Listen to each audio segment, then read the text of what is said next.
How to make a pull with your iPhone for iMessage. For that, you need to go your app option and simply download pull in iMessage.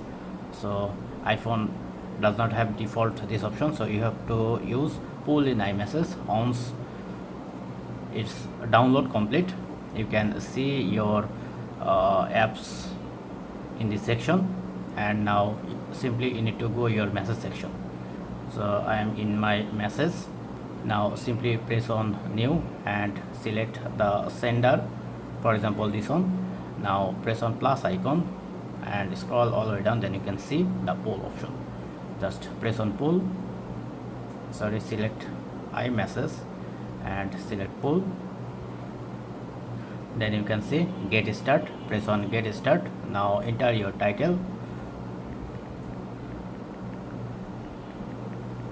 and now press on next. Now here is the option iPhone, or I want to select another one, add option Samsung